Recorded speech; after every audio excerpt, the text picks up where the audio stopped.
ప్రభువారు మన యొక్క అక్కరెరిగి మన కష్టాలు ఉన్నప్పుడు మన దగ్గరికి వస్తున్నాడు. అదే దేవుని యొక్క గొప్ప లక్షణం. మనుషుడు సుఖాల్లో ఉన్నప్పుడు వస్తాడు, దేవుడు కష్టాల్లో ఉన్నప్పుడు వస్తాడు. మనుషుడు కష్టాలు ఉన్నప్పుడు మనలో నుండి బయటికి పోతాడు, దేవుడు కష్టాలు ఉన్నప్పుడు బయట నుండి మన దగ్గరికి వస్తాడు. దేవుడికి మనుషుడికి చాలా తేడాలు ఉన్నాయి, దాంట్లో ఇదొకటి. చాలాసార్లు మనం అనుకుంటాం కష్టాల్లో ఉన్నప్పుడు మనుషులు మనతో ఉన్నారు, దేవుడు మనతో లేడు అనుకుంటాం. అది అపోహ. ఎందుకు అలాగ అనుకుంటామంటే కష్టాలు వచ్చినాయి కనుక. దేవుడు నన్ను విడిచిపెట్టాడేమో, నేను గుర్తులేనేమో, నన్ను మర్చిపోయాడేమో. అలాగెందుకు అనుకుంటారు అని అంటే, మరి దేవుడు నన్ను గుర్తుపెట్టుకుంటే ఎన్ని కష్టాలు నాకు ఎందుకు వస్తాయండి? అందరూ బాగున్నారు కదా, బయటకు వచ్చేవాళ్ళు అంతా వాక్యం చెప్పేవాళ్ళు, చదివేవాళ్ళు, వినేవాళ్ళు, పాటలు పాడేవాళ్ళు, ఆరాధన చేసేవాళ్ళు అంతా బాగున్నారు, నాకే కదా బాగలేంది కనుక దేవుడు నన్ను విడిచిపెట్టాడేమో అని అనుకుంటాం. మనం అనుకోవడమే, ఏది వాస్తవం కాదో మనం అనుకుంటాం, ఏది వాస్తవమో మనం అనుకోవడంలో ఉన్నది అంతా పొరపాటు, కానీ దేవుని వాక్యం అంతా వాస్తవం. అలాంటి మనుషుల దగ్గరికి ప్రభు మన మంటివారమైన మన యొక్క నిర్మాణం ఎరుగను గనక మన దగ్గరికి ఆయన వస్తున్నాడు. బైబిల్లో గాక గాక గాక అని చెప్పినవి చాలా ఉన్నాయి. ఇప్పుడు నేను అన్నీ చెప్పను, ఒక 5 మాత్రం చెప్తా. మొదటిది రోమపత్రిక 16వ అధ్యాయం, రోమన్ చాప్టర్ 16:24. రోమన్ 16:24. మీకు తోడైండును గాక. ఇంకో మాటలో చెప్పాలంటే కృప కలుగును గాక. మొదటి గాక గ్రేస్ బి అంటు యు, మీకు కృప. పౌలు రాసిన పత్రికల్లో, పేతురు రాసిన పత్రికలో ఈ పద ప్రయోగం పరిశుద్ధాత్మ దేవుడు తరచూ చేస్తూ ఉన్నాడు. నాకు తెలిసి ఈ పద ప్రయోగం లేని పౌలు చేతిలో నుండి, పేతురు చేతిలో నుండి జాలవారిన పత్రికలు లేవంటే తప్పు కాదేమో, యోహాను పత్రికలతో సహా. కానీ కృప ద్వారా మనం రక్షణ పొందిన, కృప ద్వారా మన యాత్ర సాగిపోతుంది. అపోస్తలుడైన పౌలు ఇదే మాటే ఒక కేంద్రముగా తీసుకున్నాడు. నేనేమై ఉన్నానది దేవుని యొక్క కృపే, నేను చేసిన ప్రయాసం నేను పడింది కాదు, నాకు తోడై ఉన్న దేవుని కృపే. ఇంకా తిరిగి అన్ని సమ్ చేసి ఒకే మాటలో చెప్పినాడు, నా కృప నీకు చాలని ప్రభువు చెప్పాడు. My grace is sufficient. కనుక కృప రక్షణతో ఆరంభమవుతుంది, జీవిత అంతముతో ముగించబడుతుంది. ఇంకా ఎవరైనా యేసుని అంగీకరించుకున్నా ఉంటే బహుశా మీరు ఇక్కడికి క్రమంగా వస్తుండొచ్చు.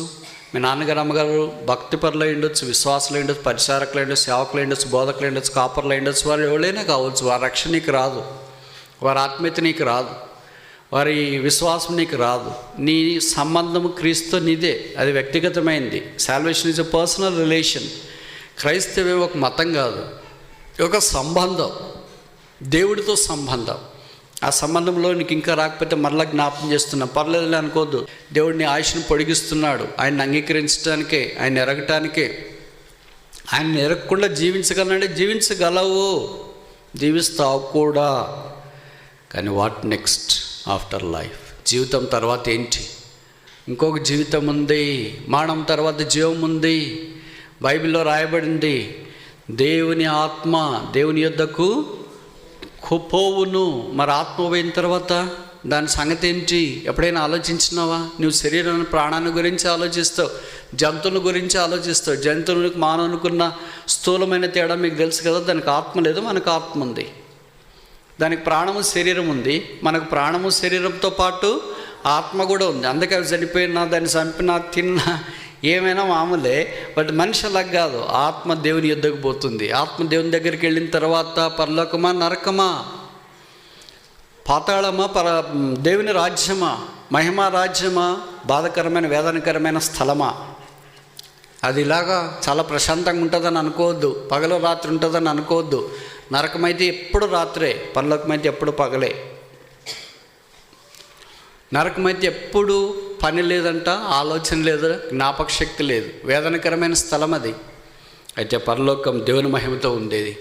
దాని కొరకే యేసు ప్రభు ఈ భూమి మీదకి దిగి వచ్చి శిలువ మీదకి వెళ్ళి తల మీద ముళ్ళ కిరీటం, ముఖం మీద ఉమ్మి, దేహమంతా కోడ దెబ్బలు, ప్రక్కలో బల్లెపూట రక్తము కార్చి చనిపోయి సమాధి చేయబడి తిరిగి 3వ దినాన్ని లేచి పరలోక స్థలంలో మహామహుని కుడి పార్శ్వమున ఆసీనుడై ఉండి పాపాత్ముడైన మానవుని కొరకై చేతులు చాప ఆహ్వానిస్తున్నాడు. ప్రయాసపడి భారం మోసుకుంటున్న సమస్త జనులారా నా దగ్గర రండి, నేను మీకు విశ్రాంతి కలగచేతును. ఇంత ప్రేమపూర్వకమైన ఆహ్వానాన్ని కూడా తృణీకరించి నిరాకరించి పర్వాలేదులేని అనుకుంటే నీ ప్రాణమునకు నీవే ఉత్తరవాదం అని తెలియచేయటానికి విచారిస్తున్నా. మనం ఎప్పుడైనా రావచ్చు. దీన్ని చెప్పి మీకు భయపెడుతున్నానని కాదు, వాస్తవం. నాకంటే మీకు బాగా పరిచయం, సోషల్ మీడియాలో చూస్తున్నారు. కరోనా రాకమునుపు మనం అంటే ఎవరో ముసలికి వస్తుంది, రోగగ్రస్తులకు వస్తుంది, దానికి దగ్గరుండి మనం గుర్తుపెట్టుకోవచ్చు, పలానా వాళ్ళు చచ్చిపోతారు తొందరగానే అనుకుంటూ వచ్చినాము. ఇప్పుడు కరోనా దినాలు దాటిన తర్వాత ఎట్లా వస్తుందో తెలియట్లేదు. పాడుతా చనిపోయిన వాళ్ళు ఉన్నారు, బస్సు నడుపుతా చనిపోయిన వాళ్ళు ఉన్నారు, ఆడుతా చనిపోయిన వాళ్ళు ఉన్నారు, జిమ్ముకు పోతా జిమ్ చేస్తే చనిపోయిన వారు ఉన్నారు, ఇంట్లో వంట చేస్తే చనిపోయిన వారు ఉన్నారు, పడిపోతా చనిపోయిన వారు ఉన్నారు, కూర్చొని చనిపోయిన వారు ఉన్నారు, పడుకొని చనిపోయిన వారు ఉన్నారు. వయసు సంబంధం లేదు, ఆరోగ్యం సంబంధం లేదు, ప్రకృతి సంబంధం లేదు. మనిషిని యొక్క ఆరోగ్యానికి సంబంధం, అంటే వయసుకి సంబంధము, శక్తికి బలానికి సంబంధం లేకుండా మరణం వేటాడుతుంది.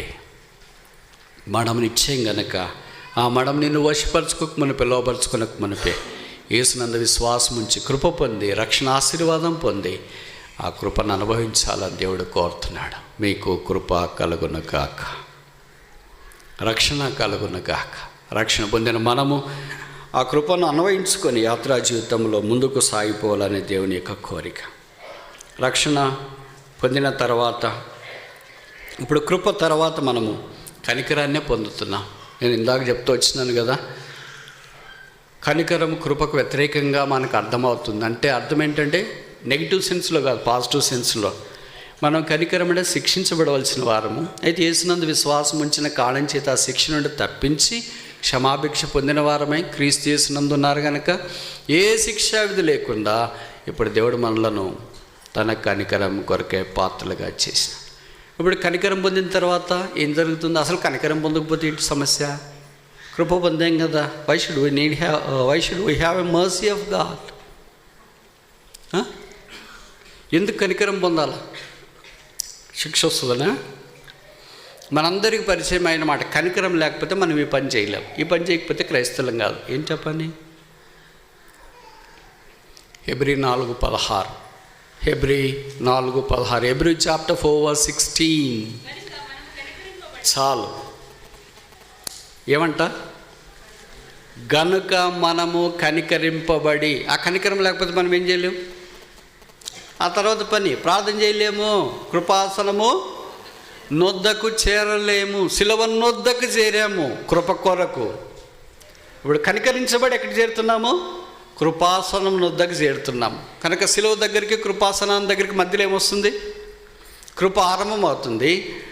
కరుణ లేదా కనికరము ఈ కృపాసనం దగ్గరికి వస్తుంది. అంటే అర్థం ఏంటంటే మనం రక్షణ పొందినా మంచిదే, రక్షణ పొందిన తర్వాత ఈ యాత్రలో సాగేటప్పుడు చిన్న చిన్న పొరపాట్లు తెలిసి తెలియక రకరకాలవి అన్నీ చేస్తున్నప్పుడు అవన్నీ క్షమాపణ పొందిన తర్వాత ఇప్పుడు ఏం చేసి కనికరించబడి, ఆ కనికరించబడకపోతే అబ్బా తండ్రి నాయనని మొరపట్లేము, ప్రార్థన చేయలేము. చాలామంది ప్రార్థన చేస్తూనే ఉన్నారు, జవాబు రావట్లేదేంటి? బహుశా వారు అలాగే దేవుని సన్నిధిలోనికి ఇంకా కనికరం కొరకు రాలేదేమో, కనికరం పొందలేదేమో. ఇప్పుడు కనికరం పొందిన మనము ఆ ప్రార్థన చేసే అనుభవంలోనికి వచ్చిన అది కనికరించబడి సమయోచితమైన సహాయం పొందినట్లు ధైర్యంతో. ఈ కనికరం మనకేమిచ్చింది? ధైర్యం. ధైర్యం అంటే ఏంటి? పోట్లాడటానికి ధైర్యమా? మాట్లాడటానికి ధైర్యమా? ఏ వ్యక్తి అయితే దేవుని సింహాసనం ఎదుటి చేరటానికి ధైర్యంగా ఉంటుందో ఆ వ్యక్తి లోకాన్ని ధైర్యంతో ఎదుర్కొంచాలి. మనకు లోకాన్ని ఎదుర్కోవడానికి ధైర్యం ఉంది, కానీ సింహాసనం సమీపించడానికి ధైర్యం లేదనుకుంటా. రెండోది చూస్తామా? జాన్ చాప్టర్ 20:21, యోహాను 20:21. అప్పుడు యేసు మరలా మీకు 19లో కూడా మీకు సమాధానం, peace be unto you, peace be unto you, peace be unto you. మరలా బైబిల్ ఈ పదం మనకు కనిపిస్తూనే ఉంది. ఎవరికి సమాధానం? 20:19 ఆదివారం సాయంకాలం నా శిష్యులు యూదులకు ఎవరికి సమాధానం? ఎవరికి సమాధానం? తెలుగు మీడియం వాళ్ళు చెప్పండి, అంత ఇంగ్లీష్ మీడియమేనా? నేను ఒక్కడే తెలుగు మీడియం అనుకుంటా. ఎవరికి సమాధానం? వెరీ గుడ్, చాలా బాగా చెప్పారు. ఇంకా వెరీ గుడ్, భయపడే వారికి సమాధానం. Peace be unto you for them that fear. భయం వారికి రకరకాలైన భయాలు ఉన్నాయి. లోకంలో కూడా మనుషులకు రకరకాలైన భయాలు ఉన్నాయి. భవిష్యత్తును గురించిన భయం, భర్తను గురించి భయం, భార్యను గురించి భయం, అది ఇంకా భయం అన్నిటికంటే. చదువును గురించిన భయం, నిరుద్యోగాన్ని గురించి భయం, పెళ్ళిని గురించి భయం, ఆర్థిక ఇబ్బందుల గురించి భయం, అనారోగ్యాన్ని గురించిన భయం. భయాల బైబిల్లో చాలా రాయబడుతూ వచ్చినాయి. మనం 34వ అధ్యాయంలో చదివాం, 34వ కీర్తనలో చదివాం కదా. యెహోవాను నేను నిత్యము స్తుతిస్తా, అనదినము స్తుతిస్తా, ఆయన నా భయములన్నిటి నుండి తప్పించిన. దావీదు లాంటి వాడికే భయం ఉందంటే మన సంగతి ఏంటండి? నేను ఇలాగ చెప్పేసాను, దావీదు కూడా భయపడ్డాడు కదా, మనం కూడా భయపడదామని కాదు దాని అర్థం. దావీదు సీన్ వేరే, మన సీన్ వేరే, అసలు పోల్చుకోవటానికి కూడా కుదరదు. నక్కకి నాగలోకానికి ఉన్నంత తేడా. విచిత్రం ఏంటంటే నక్కలు కూడా నాగలోకంతో పోల్చుకుంటా ఉంటే చాలాసార్లు. దావీదు ఇలాగ వెళ్ళాడు కదా, అబ్రహాం ఇలాగ వెళ్ళాడు కదా, మోషి ఇలాగ వెళ్ళాడు కదా. అసలు మనం నక్కలు, వాళ్ళేమో అక్కడ ఉన్నారు. అసలు పోలిక ఎక్కడా? పోలిక కుదరదు కదా. కనుక వారు వెళ్ళిన పరిస్థితి వేరే, వాళ్ళ భయాలు వేరే. నా భయములన్నిటిలో నుండి. బైబిల్లో చాలా భయాలు ఉన్నాయి. మొదటి భయం, ఆఖరి భయం మీరు చెప్తారా? నేను చెప్పమంటారా?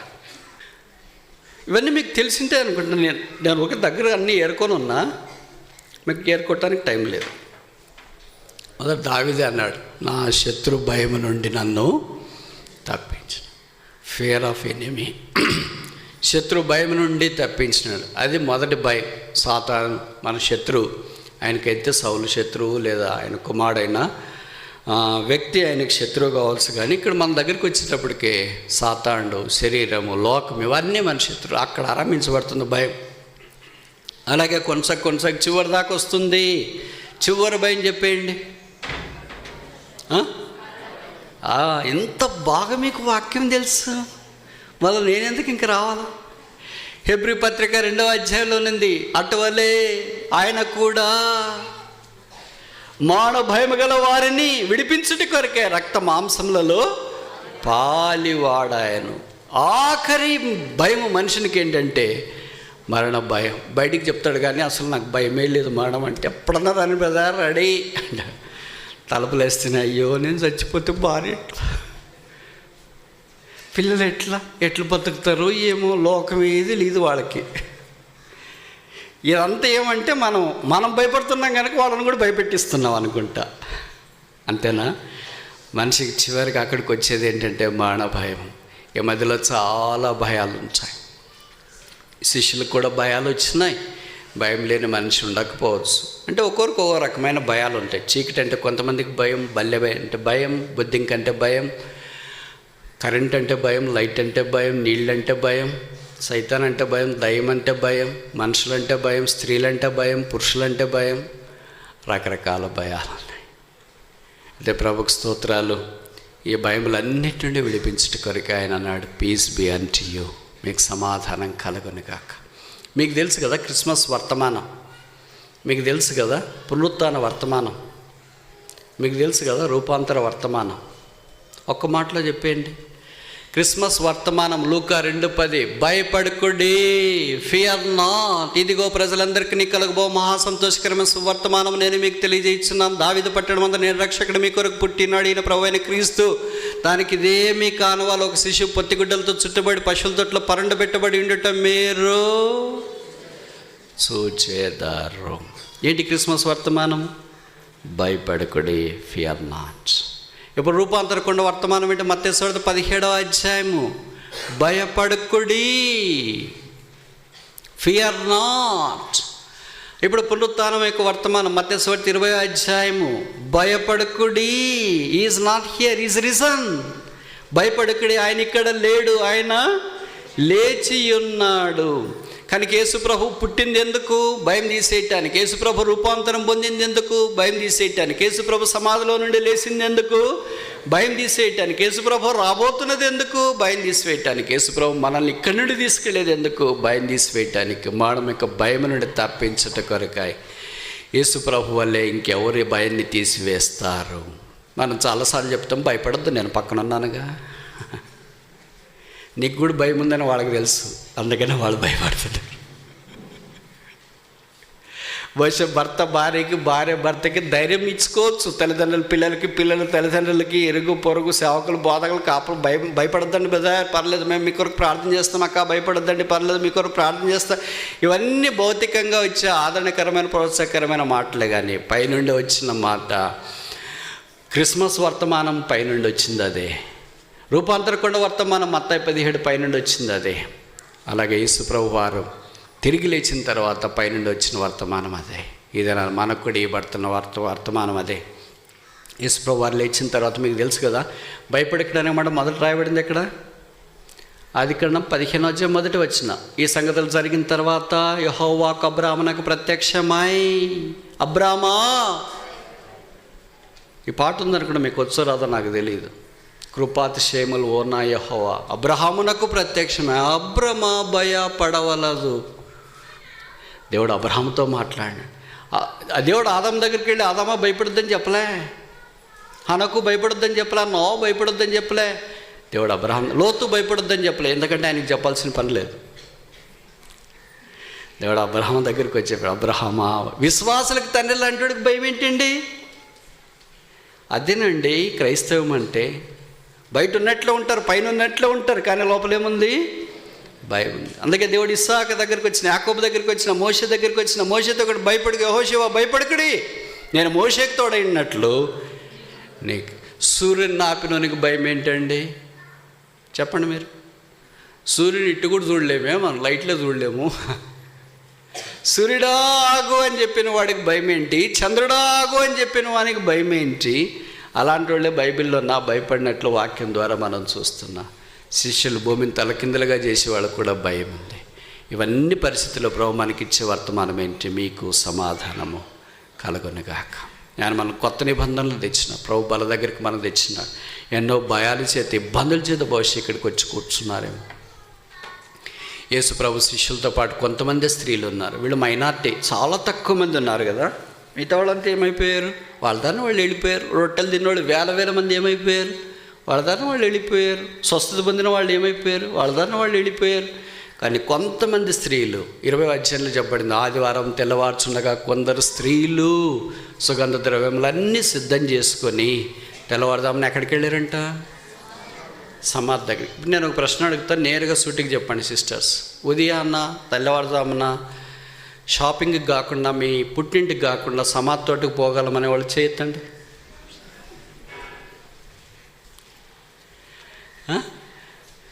అసలు సమాధి అంటేనే కొన్నిసార్లు భయం వేస్తుంటుంది. ఆ దారిబడి గ్రామాల్లో పోతుంది, ఇట్లొద్దు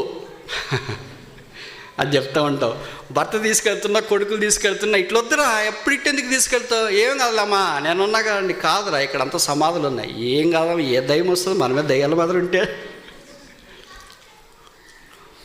అలాంటి తెల్లవారుజామున బహుశా మనం షాప్కి వెళ్ళాలన్నా, ఉద్యోగానికి వెళ్ళాలన్నా, ఇంక వేరే మందిరికి వెళ్ళాలన్నా, వేరే పనులు ఉన్నాయన్నా, తర్వాత అంతెందుకు మీరు పుట్టింటికి వెళ్ళాలంటే ఇంకా అసలు రాత్రి నిద్ర పట్టదు అనుకో, అది వేరే విషయం. రాత్రి నిద్ర పట్టుకుని ఉదయం లేచేలోకి అన్నీ సర్దేసింటారు, పనులన్నీ అయిపోయింటే భర్తను పిల్లలు లేపుతారు, లేండి అని. ఏంటమ్మా అప్పుడే లేచేదేంటి? ఊరు వెళ్ళాలి కదా, ఇంక టైం అవుతుంది, ట్రైన్ టైం, బస్ టైం. ఎప్పుడు లేచావు, ఎప్పుడు చేసావు?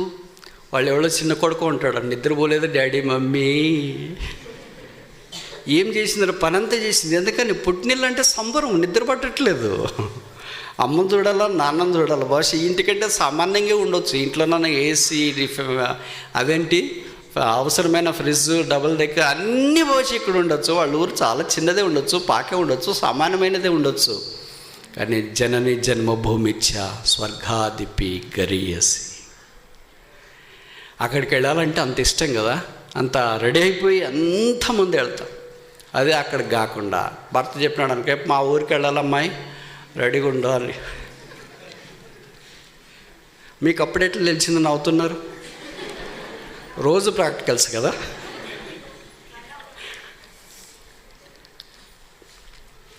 ఏం చెప్తాడు భర్త? రెడీగా ఉండమ్మా, ఆయన రాత్రి పడుకుంటేవాడు చెప్తే ఉదయం రెడీ ఉంటారా లేదా? చెప్పండి అమ్మా, ఇప్పుడు చెప్పండి. రెడీ ఉంటారా లేదా? చెప్పరా? మీరు చెప్పమంటారు, నేను చెప్పాలా? భర్త రెడీ అయిపోయి, పిల్లలంతా రెడీ అయిపోయి వాళ్ళు చెప్తున్నారు, డాడీ రే మేము మమ్మీని లేపు అని. వాళ్ళు లేపడానికి వస్తే ఇంకా దుప్పటి కప్పుకొని పడుకుని, డాడీ లేయట్లేదు డాడీ అని. ఈయన పోతాడు, ఏంటి లేయట్లేదమ్మా? ఊరి నాకు బాగలేదండి, రాత్రి దాకా బాగుంది, ఏమైంది? మీరు పోయారా అంట. ఇంకోసారి వెళ్తానులే నేను. మెట్టినింటికి పుట్టినింటికి ఎంత తేడా ఉంటుంది చూడండి కదా. ఇప్పుడు సమాధితో అంటే సిస్టర్స్ యేసుప్రభువుని చూడటానికి అంత ఆతృత. కొంతమంది స్త్రీలే, మిగతా వాళ్ళు రాలేదు కదా అని మిగతా వాళ్ళని గురించి వాళ్ళు పట్టించుకోలేదు. అమ్మాయి రొట్టెలు తిన్న స్త్రీలందరినీ పిలుచుకురాపోండి అని చెప్పలే. రోగాలు బాగైన స్త్రీలందరినీ తీసుకురాపోండి. వాళ్ళు ఎక్కడికి వచ్చారు మేలుపొందినారు, వెళ్ళిపోయారు ఇంటి. ఇప్పుడు సమాధి దగ్గరికి రాకుండా, యేసుప్రభువుని దగ్గరికి రాకుండా అని వాళ్ళు చెప్పలేదు. కొంతమంది స్త్రీలు సిద్ధపడి ఉదయాన్నే లేచి వాళ్ళు బయటికి వెళ్ళిపోయారు. వెళ్తూ ఉంటే వాళ్ళకి ఒక ఆలోచన వచ్చింది దగ్గరికి. వాళ్ళకి ఎక్కువ ఆలోచనలు వస్తుంటాయి. ఆచరణగా అది వేరే విషయము, ఆలోచనలు ఎక్కువ ఉంటాయి. కనుక మీరు ఆలోచనలే తీసుకోండి, ఆచరణలు కాదు. ఆచరణ ఏం ఆలోచన వచ్చిందంటే, మనం వెళ్తున్నాం బాగానే ఉంది కానీ సమాధికి పెద్ద రాయి పెట్టారు, అది ఎవరితో దొరిలిస్తారు? మనకేం చేత కాదు. ఒకవేళ పేతురు యోహానులు ఇలాంటి వాళ్ళు పిలిస్తే వాళ్ళకి కూడా చేత కాదు. ఎందుకంటే మార్కు 16లో రాయబడింది, ఆ రాయి ఎంతో పెద్దది. ఎంత పెద్దదంట?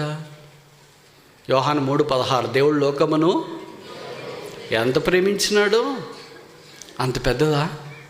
అదే పదమే వాడబడింది, ఎంతో పెద్దది. ఎవడు దొర్లిస్తాడు మన కొరకు అనుకుంటా ఉన్నారు. అక్కడ వెళ్ళిన వెంటనే రాయి దొర్లించబడింది. వాళ్ళకి షాక్. దొర్లించబడ్డం మాత్రమే కాదు, ఇప్పుడు ఎవరున్నారు చూడండి. 20వ అధ్యాయం, యోహాను సువార్త 20వ అధ్యాయం 12వ వచనం. తెల్లని వస్త్రం ధరించిన ఇద్దరు దేవదూతలు యేసు దేహం ఉంచబడిన స్థలములో తలవైపొకను కాళ్ళవైపొకను కూర్చుండుట కనబడెను. వాళ్ళ సమాధి దగ్గరికి పరిగెత్తి వెళ్ళారు, కానీ వారు అక్కడ యేసు దేహం ఉంచబడి ఉండేట్టు చూడలేదు. బయట బైబిల్లో రాయబడింది, ఆయన లేడు, ఆయన లేచి ఉన్నాడు. ఇప్పుడు తెల్లని వస్త్రం ధరించిన ఇద్దరు దేవతలు యేసు దేహం ఉంచబడిన స్థలంలో తలవైపోకుండా కాళ్ళవైపోకుండా కూర్చుండుట కనబడెను. ఇప్పుడు ఒక చిన్న ప్రశ్న అడుగుతా, మీరు జవాబు చెప్తూ ఉండండి, సరేనా? చనిపోయిన వాళ్ళని మనము ఏమంటాం? శవము అంటాం కదా. ఒకవేళ మామూలు తెలుగు భాషలో చెప్పాలంటే ఏమంటాం?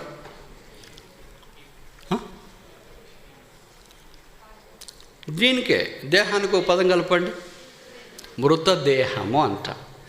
ఇప్పుడు మీరు చెప్పండి, తెలుగు బైబిల్ చూసేవాళ్ళు, 19-20 అధ్యాయాల్లో దేహం అనే మాట కనీసం 5 సార్లు రాయబడింది. ఒక్క చోట కూడా ఈ మాట లేదు, మృతదేహము మృతదేహము మృతదేహము అంత ఏం రాయబడింది? దేహం. ఇంగ్లీష్ బైబిల్ ఏం రాశారంటే బాడీ బాడీ బాడీ. అంటే చనిపోయిందనే బతికిందనే? చనిపోతే ఏమంటాం మరి? మృతదేహం. మృతదేహం ఎక్కడ పెడతాం? మార్చురీలో పెడతాం, అంతేనా? సమాధిలో పెడితే ఇంక తీయటానికి లేదు. ఇక్కడ ఈ సమాధిలో పెట్టినా కూడా ఇది తీయబడింది, రాయి తీయబడింది. దేవతల్లో ఇద్దరు ఉంటే ఒకరు కుడి వైపున, ఒకరు తల దగ్గర, ఒకరు కాళ్ళ దగ్గర కూర్చున్నారు. దేహానికి కావాలి ఎందుకు?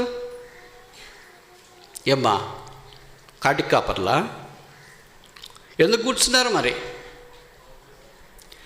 ఇక్కడ యేసు దేహం దేన్ని జ్ఞాపకం చేస్తుంది? బలను జ్ఞాపకం చేస్తుంది. అరిమతయి యోసేపు వచ్చి పిలాతును ఏమని అడిగాడు?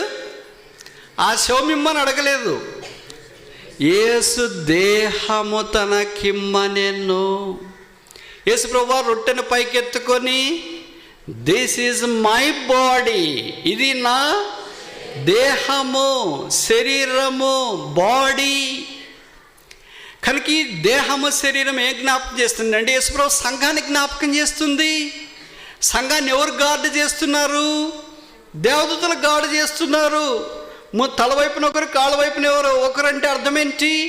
సంఘానికి ముందు ఒకరు, సంఘానికి వెలుపల ఒకళ్ళు గార్డు దేవదూతలు కాపాడుతున్నారు. యేసు దేహం అంటే భౌతికమైన దేహాన్ని కాదు, యేసు దేహమునకు సాదృశ్యమైన సంఘాన్ని దేవదూతలు కాపాడుతున్నారు. ఇద్దరు కాపాడుతున్నారు. పెద్ద సంఘానికి ఇద్దరేంటండి అని మనం అనుకుంటాం కదా. మామూలుగా మనం రాత్రిపూట ప్రార్థన చేసుకుని పడుకుంటాం కదా. అప్పుడు పడుకునేటప్పుడు ఏం ప్రార్థన చేసుకుంటాం? చాలా క్లుప్తంగా ప్రార్థన చేస్తాం. అప్పుడు ప్రభా రోజంతా కాపాడినావు, రాత్రిపూట పడుకుంటున్నాను, నా చుట్టూ దేవదూతలు ఉంచు. అంత పెద్ద పర్సనాలిటీ, మున్సిపాలిటీనే లేదు, ఇంక పర్సనాలిటీ ఎలాగొస్తుంది? చుట్టూ అంటే యేసు ప్రభు దేహానికే ఇద్దరు దేవదూతలు ఉంటే నువ్వు ఇంకా చుట్టూ పెట్టాలంటే నువ్వు ఇంకా ఎక్కువ పాపులర్ అయ్యండి. అలా అంతకంటే పాపులరా? మీకు తెలుసు కదా ఒక్క దేవదూత పవర్ ఎంత? యెషయా గ్రంథం 37:26 అనుకుంటా, 185,000 మందిని చంపేస్తారు. ఒక్క దేవదూత బయటకు వస్తే 185,000 మందిని చంపేస్తారు. ఇప్పుడు ఇద్దరు దేవదూతలు ఉన్నారంటే దాదాపు 3 లక్షల ప్లస్. మనం రాత్రిపూట పడుకునేటప్పుడు ఈ 5 అడుగుల మనిషికి ఏం ప్రార్థన చేస్తామంటే చుట్టూ పెట్టు బ్రో అంటే నీకు 3 లక్షల మంది ఎనిమిస్ ఉన్నారా? అంత పాపులరా? మనకు తెలియదు, ఎవరో నేర్పించినారు, మనం ప్రార్థన చేస్తున్నాం అంత. తెలిస్తే బహుశా అలాగ ప్రార్థన చేయం కదా. ఇది నాన్న దేవుని యొక్క సంఘం, ఆయన రక్తం ద్వారా కడగబడి కొనబడిన ఈ సంఘాన్ని దేవుడు కాస్తున్నాడు. దీన్ని ఏషియాలో చెప్తూ వచ్చినాడు, నేను ద్రాక్ష తోటను నాటి తిని దాన్ని కాపు చేయుచున్నాను. ఆయన కాపరి. అందుకే 127వ కీర్తనలో 121లో చెప్పబడింది, ఇశ్రాయేలును కాపాడువాడు. Is a keeper. ఆయన భద్రపరుస్తున్నాడు. ఆయనకు ఆ దేహం అంటే ఎంత ఇష్టము. ఆ దేహం అంటే మన దృష్టికి విలువ లేదు, అది ఎవరి దేహం వారికి విలువైందే. అందుకే బైబిల్లో రాస్తొచ్చారు 1 కొరింథీ 3:16 అనుకుంటా, మీరు విలువ పెట్టి కొనబడిన వారు కనుక మీ దేహము దేవాలయమే. Your temple, your body is the temple of God. Know you not that the Holy Spirit dwelleth in you. పరిశుద్ధాత్మ దేవుడు మీలో నివసించున్నాడని, మీరు దేవుని ఆలయమై ఉన్నారని మీరు ఎరగరా? కనుక దేవుని యొక్క దూతలు ఈ సంఘము అనే యేసు దేహాన్ని కాపు కాస్తున్నారు. అది చనిపోలేదు, ఆయన తిరిగి లేచినాడు. చనిపోయింటే 3 రోజులకి ఏమైద్ది? ఉదాహరణకి నేను ఇలాగ చెప్పొచ్చా, మీరు కోడి మాంసం వేట మాంసం అయితే తెచ్చినారు, ఫ్రిడ్జ్లో పెట్టలేదు, తీసుకొని వచ్చి టేబుల్ మీద, డైనింగ్ టేబుల్ మీద పెట్టేసి వచ్చినారు. 2వ రోజుకి 3వ రోజుకి ఏమవుతుంది? ఎందుకని? అదే జరిగినప్పుడు మరి యేసు దేహమయం కావాలా? 3 రోజులకు వాసన రావాలి కదా, కంప కొట్టాలి కదా. బైబిల్లో రాయబడింది, ఆయన దేహము కుళ్ళు పట్ట లేదు, అది కంపు కొట్ట లేదు, అది మహిమా దేహం. దేవుని యొక్క సంఘము కూడా ప్రభు అలాగ మహిమకరంగా సిద్ధం చేయాలని కోరుతూ ఉన్నాడు. అందుకని శిష్యులను రాబో దినాల్లో ఆ సంఘం ఏర్పాటు కొరకే వాడుకోబోతున్నాడు అపోస్తల కార్యాలు. అందుకే వాళ్ళకి చెప్పాడు, పీస్ బీ అంటు యూ, మీకు సమాధానము కలుగునుగాక. ప్రభు ఈ సంఘాన్ని కూడా తన కొరకు రాబో దినాల్లో వాడుకోవాలని ఆయన యొక్క అభీష్టం. దాని కొరకే వారు తమ ప్రాణాలను సైతం త్యాగం చేసినట్లు వాక్యాలు మనం చూస్తున్నాం. 3వది చూస్తామా? దానియేలు 4:1. దానియేలు చాప్టర్ 4:1. దానియేలు 4:1. రాజు నెబుకద్నెజరు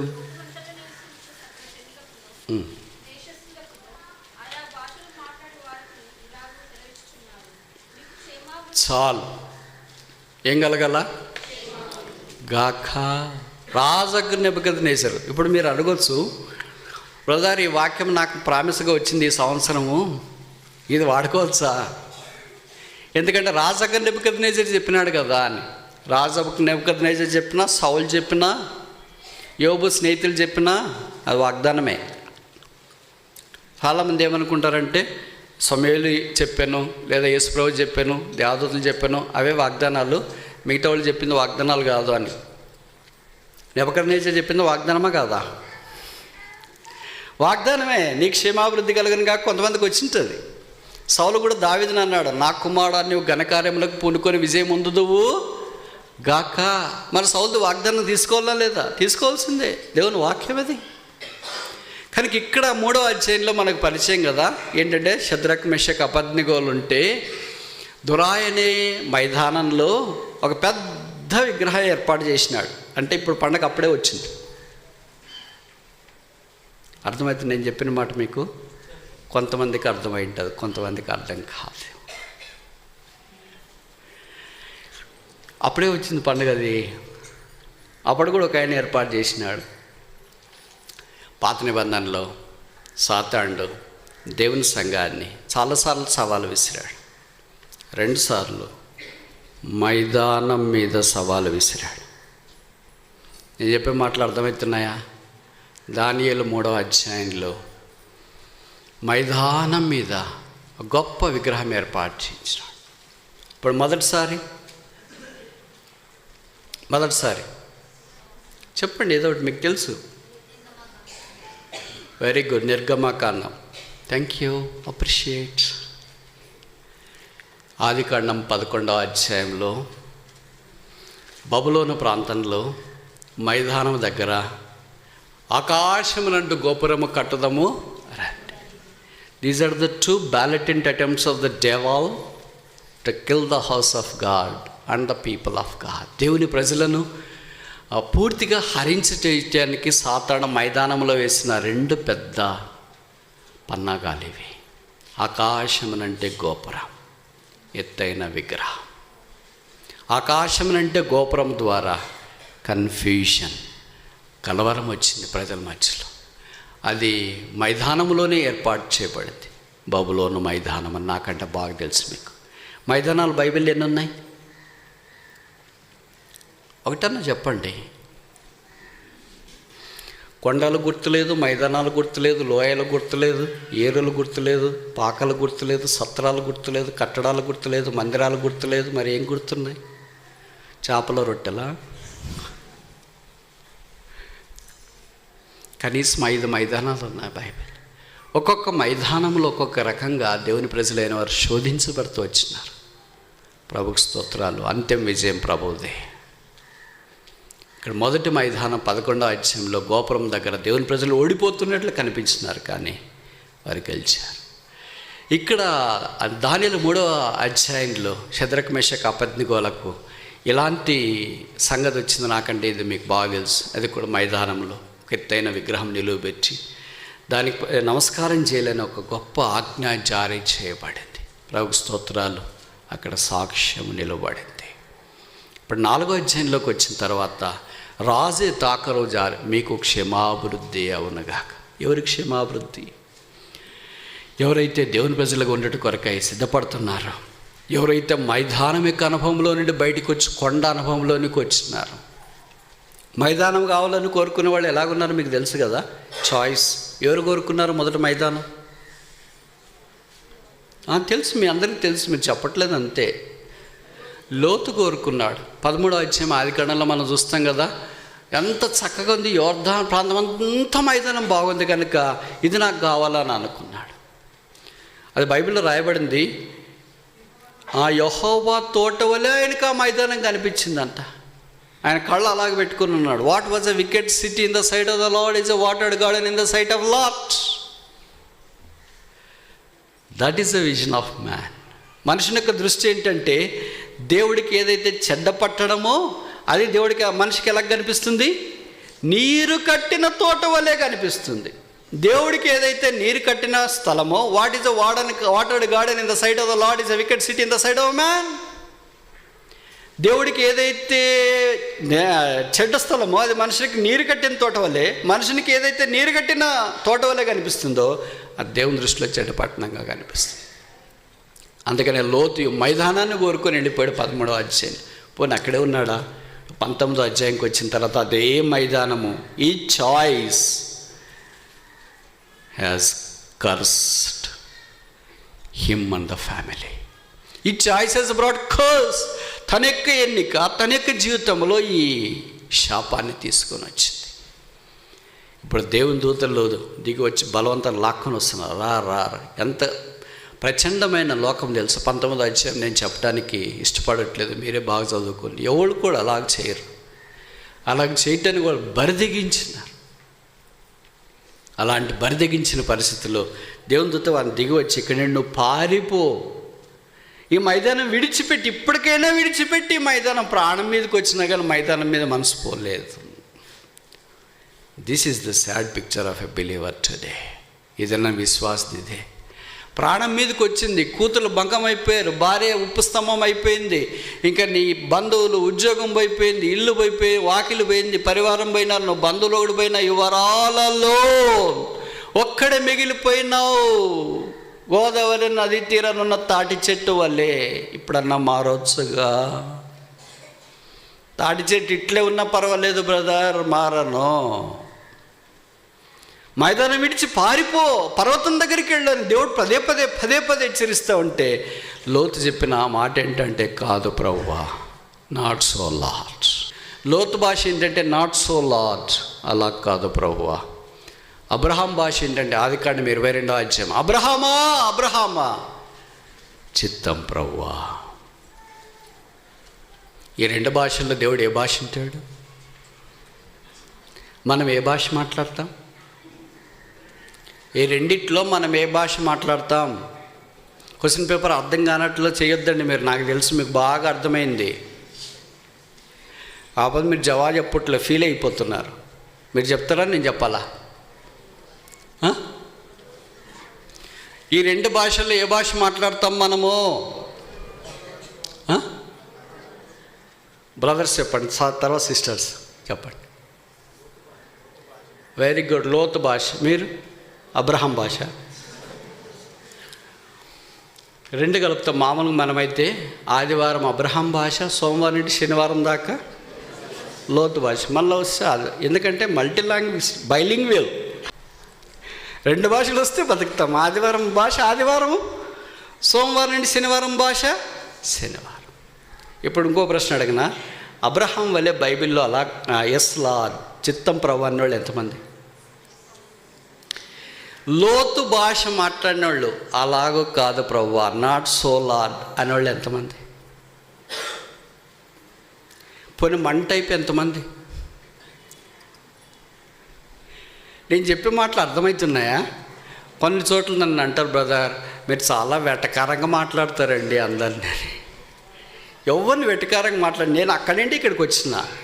నేను వాక్యం కొన్నిసార్లు విడదీసి చెప్పినప్పుడు ఏమనిపిస్తుందంటే, మన యొక్క దుస్థితి మనకు బాగా కనిపించి, ఎక్స్రే బాగా కనిపించినప్పుడు మనకేమనిపిస్తుంది అంటే, పైనుండి కిందకి దాకా అన్నీ తెగిపోయి ఉంటే, ఎముకలన్నీ ఇరిగిపోయి ఉంటే ఎటకారం ఎలాగవుతుందండి?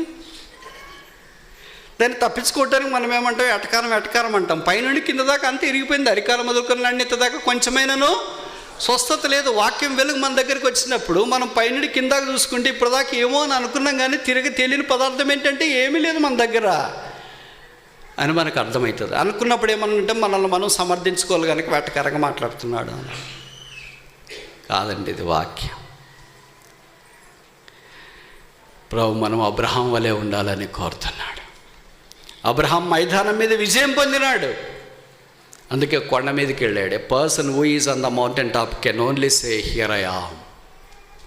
ఎ person who is on the plains can say not so Lord. ఏ వ్యక్తి అయితే కొండ మీద ఉన్నాడో ఆ వ్యక్తి మాత్రమే చిత్తం ప్రభువా అని చెప్పగలడు. ఏ వ్యక్తి అయితే మైదానం మీద ఉన్నాడో ఆ వ్యక్తి అలా కాదు ప్రభువా అనే భాష మాట్లాడు. నేను అబ్రహాం భాష మాట్లాడాలంటే మైదానం మీద ఉంటే మాటలు రావది, భాష రాదది. అది కొండ మీదకి వెళితేనే దేవుడు చూపించు పర్వతం మీద అబ్రహాము ఒక బలిపీఠము కట్టి తన కుమారుని బంధించి బలిపీఠం మీద ఉంచగా, అబ్రామా దేవుని మనసు తరక్కపోయింది.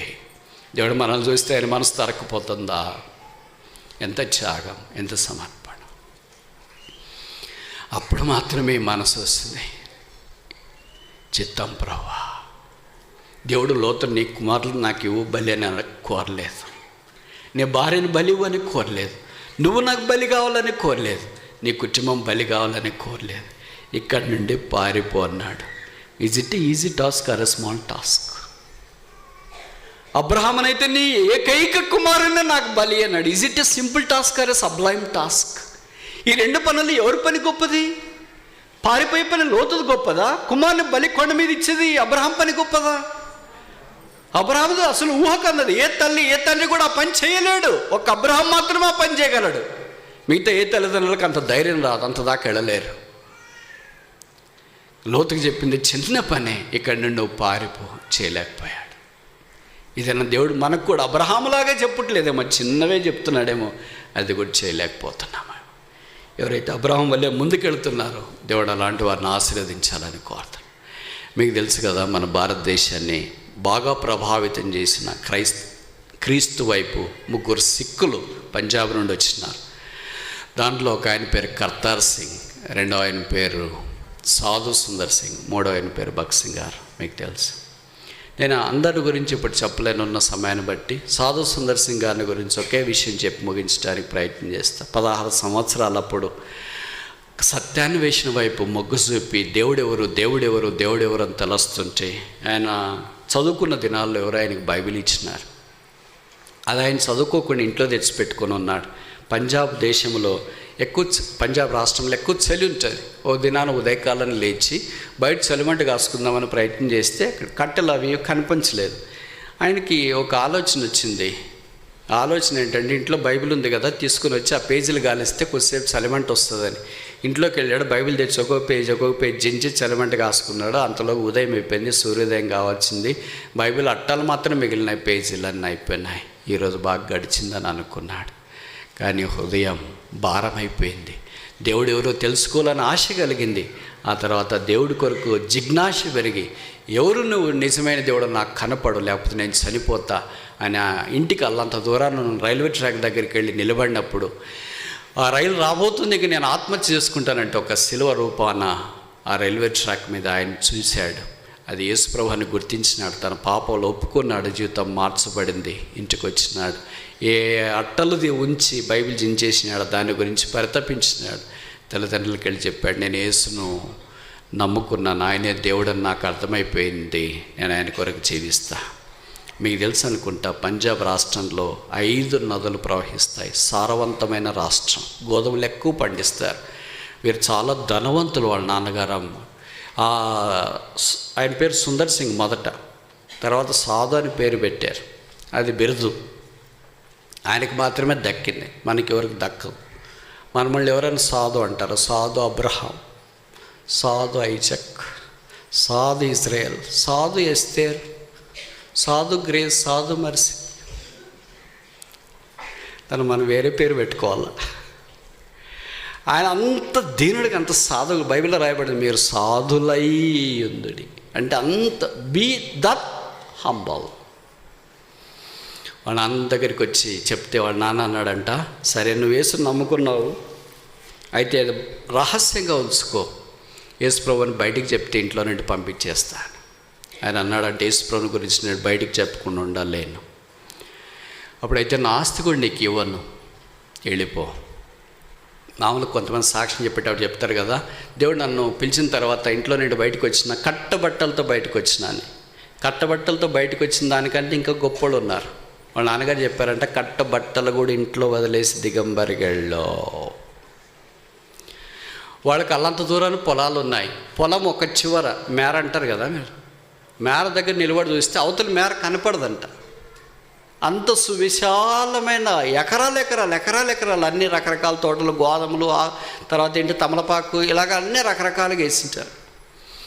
బట్టలు కూడా వదిలేసిపో అంటే అప్పుడు వాళ్ళ నాన్నతో అన్నాడంట, నాకు 5 నిమిషాలు టైం ఏంటి నాన్న. ఇంటికి అల్లంత దూరాన్ని వెళ్ళి ఆ తోటలో ఉండి ఇలాగ ప్రార్థన చేశాడంట, ప్రభువా నా కొరకు ఈ భూమి మీదకి వచ్చినప్పుడు పొత్తి గుట్టలు చుట్టుకొని వచ్చిన, నేను నా బట్టలు విడిచిపెట్టి వెళ్ళడము త్యాగమేమి కాదు. నా కొరకు నీవు సిలువ మీదకి వెళ్ళినప్పుడు ఏకాకిగా ఉన్నా, ఇదా నేను ఇంట్లో నుండి బయటికి వెళ్ళడం నీకంటే త్యాగమేమి కాదు. నా కొరకు నువ్వు సిలువలో రక్తం కార్చి చనిపోయావు, నీ కొరకు కన్నీళ్లు కార్చడం త్యాగమేమి కాదు. నీ త్యాగంతో పోల్చుకుంటే నాది ఎన్నికైంది కాదు. నీవే నా కొరకు వస్తే నేను నీ కొరకు రావద్దా. ఇట్లే వస్తున్నా, నన్ను అంగీకరించు. వాళ్ళ తోటలోనే తమలపాకులు అంటే మీకు తెలుసు కదా, అరిటాకులు అంటే తెలుసు కదా, దాంతో చిన్న కచ్చడం చేసుకున్నాడు. ఒంటి చుట్టూ డ్రెస్ తీసేసి ఆ కచ్చడం కట్టుకొని ఆదాము కట్టుకున్నట్లు ఒక దాంతోనే తమలపాకులు అరిటాకులతో ఒక చిన్న బ్యాగ్ లాంటివి తయారు చేసి ఏదైతే శరీరం మీద వేసుకున్నాడో ఆ బట్టలని దాంట్లో పెట్టి దాన్ని సీల్ చేసి నాన్న దగ్గరికి వెళ్ళాడు.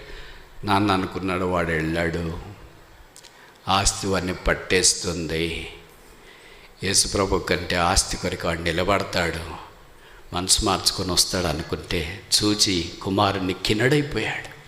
వెంటీడు బట్టలు కూడా తీసేసి ఆకలన్నీ దట్టి కట్టుకొని వచ్చాడేంటి, నాన్న పాదాల దగ్గర పెడుతూ, ఇదిగో మీరు నాకు ఇచ్చిన బట్టలు, నేను ప్రస్తుతానికి అర్ధనగ్నంగా కనిపించవచ్చు, నా నిండా రక్షణ వస్త్రం ఉంది, నీతి వస్త్రం ఉంది, నీ ఆస్తికే నీకు సెల్యూట్. ఏమనాలి వీళ్ళని? త్యాగమా, సమర్పణ, కొండ, మైదానమా, కలిగినదంతా బలిపిట్ట మీద పెట్టడమా, చిత్తం ప్రభు అనడమా, కాదు ప్రభు అనడమా? అలాగే త్యాగం చేసి క్రీస్తు కొరకు బయటకు వచ్చినారు. అలాగే వెళుతూ బైబిల్ తీసుకొని యేసుప్రభుని గురించి ప్రకటిస్తూ ఉంటే అప్పుడు ఇంకా మిషనరీస్ ఉన్నారు, మనకి ఇంకా స్వాతంత్రం రాలేదు. అక్కడి చెదురుంటే ఒక మిషనరీ గుర్రపు అదేమంటారు, జట్కా అంటారు కదా, బగ్గి మీద వెళ్తూ ఉంటే ఆయన చూసినాడు. ఈయన చూసి వాళ్ళకి చాలా జాలి కలిగి మనిషి అనుకొని, ఏంటి ఇలాగ వెళ్తున్నావు అంటే, నేను యేసుని నమ్ముకున్నాను, మీరు కూడా యేసుని నమ్ముకోని అని ఇస్తే బగ్గి మీద ఆయన కూర్చోబెట్టుకున్నాడు సుందర్ సింగ్ గారిని. మిషనరీ ఇంటికి తీసుకెళ్ళాడు, ఆయనకి భోజన పానం ఇచ్చేసి ఒక డ్రెస్ ఇచ్చేసి కొన్ని రోజులు ఉంచుకున్న తర్వాత ఆయన సేవకు నేను వెళ్తాను ప్రభు నన్ను పిలుస్తున్నాడంటే, సరే మీరు వెళ్ళండి, ఎప్పుడైనా రాదాల్చుకుంటే ఇక్కడికి రండి, ఇల్లు మీ కొరకు తెరిచి ఉంది. బైబిల్ పండితుల అభిప్రాయం ఏంటంటే ఆయన వెళ్ళాడు, ఇక తిరిగి రాలేదంట. వెళ్ళాడు, తిరిగి రాలేదు. కట్టి బట్టలతో కాదు, కచ్చడంతో. యమనాలు వీళ్ళని కరడు కట్టిన క్రీస్తు కొరకు భక్తులు, దేవుని కొరకు తమను తాము అర్పించుకున్నవారు. అలాంటి వాళ్ళు ఈ భాష తప్పక మాట్లాడతారు, చిత్తం ప్రభువా, చిత్తం ప్రభువా, చిత్తం ప్రభువా. అలాగ పరిచయం చేస్తూ ఆయన వెళుతుంటే, ఆయన అప్పుడు స్వాతంత్రం రాలేదు కనుక మనకి ఇంకా మిషనరీలు అంటే పాశ్చాత్య దేశంలో వాళ్ళు అనుకునేవాళ్ళు కనుక భారతదేశ సాంప్రదాయం ప్రకారమే సువార్త అందించాలని.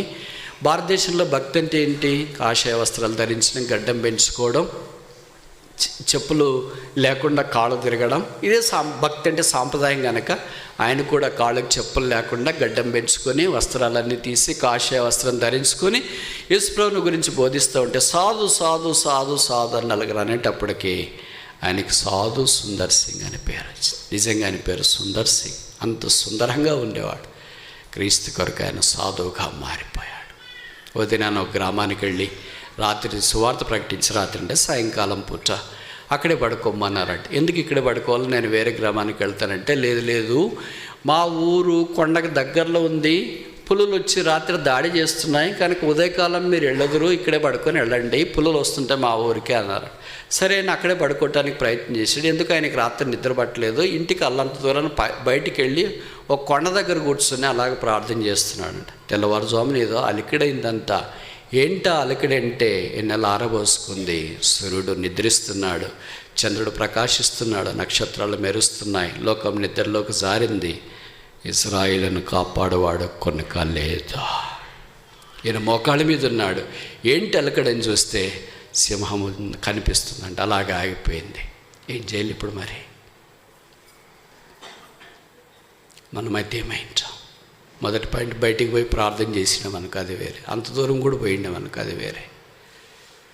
కానీ ఆయన ఏమన్నాడంటే తెలిసిన, సింహాన్ని ఇలాగ చేయి పెట్టి ఆఫరించిన బిడ్డను మాదిరి ఆ సింహం మెల్లగా ఆయన దగ్గరికి నడుతూ వస్తే, మామూలు మన ఇంట్లో పెంపుడు కుక్క ఉంటుంది కదా, దాన్ని ఇలాగ పిలిస్తే లేకపోతే ఇలాగ చేయి చాపితే మన నెల్లకు మన దగ్గరికి వచ్చి తల ఉంచుతుంది.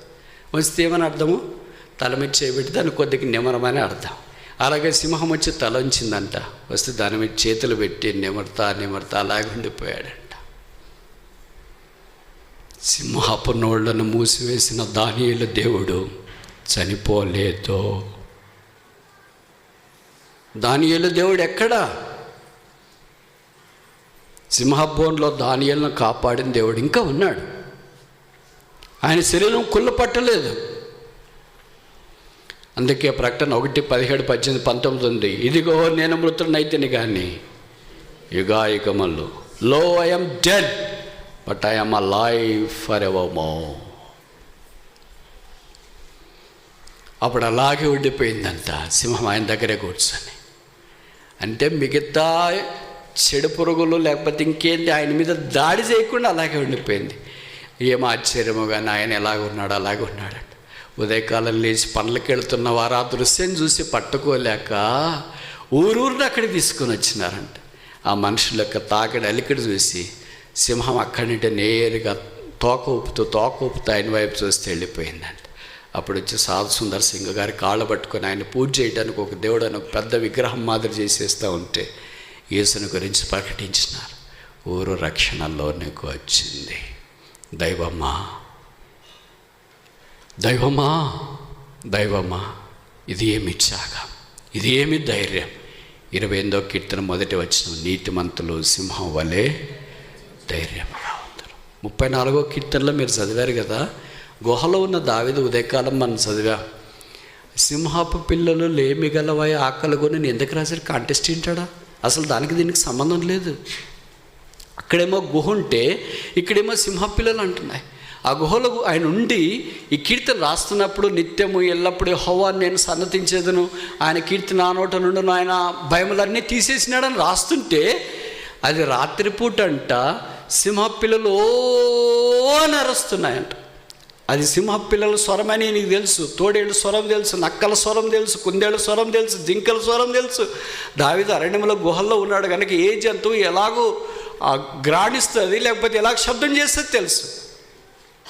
అందుకే ఆ సింహ పిల్లలను గుర్తించి, సింహాలు కాదు సింహపిల్లలను గుర్తించి ఆ మాట, సింహపు పిల్లలు లేమగలవై. ఎవరా సింహ పిల్ల? భౌతికంగా గుహకు వెలపటున్న సింహ పిల్లలు కేకలేస్తున్నాయి కానీ లోపల గుహలో సింహ పిల్లలు లేమిగలవై ఆకలిగొనను, యెహోవా వాటిని పోషిస్తాడు. మనకంటే క్రైస్తవ లోకం ఎంతోమంది ముందుకెళ్ళిపోయారు.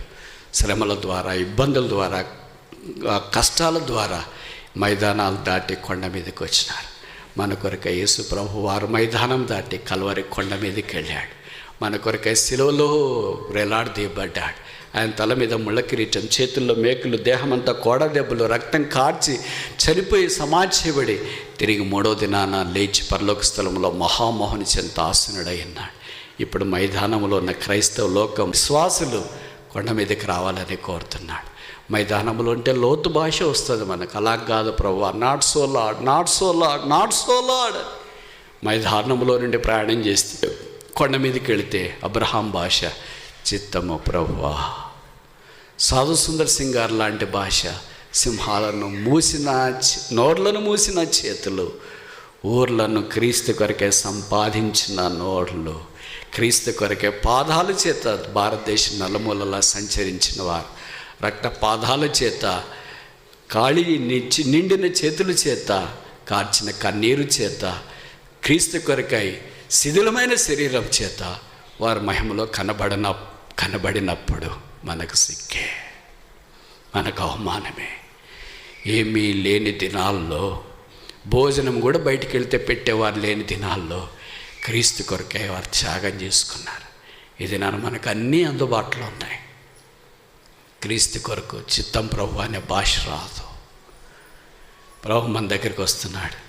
మనం చిత్తం ప్రభు అని అనకపోయినా మొదటిది మీకు కృప కలుగును గాక, రెండవది మీకు సమాధానము కలుగును గాక, మూడవది మీకు క్షమాభివృద్ధి కలుగును గాక. ఏమి తెలిసి మమ్మల్ని ఇలాగ ఆశీర్వదిస్తున్నావు? ఎంతో పడిపోయాము, పతనమైపోయాం. నీ శిష్యుల వల్లే మేముండాలని కోరుతున్నా. షద్రక్ మేషక్ అబేద్నెగోల వల్లే ఉండాలని కోరుతున్నా.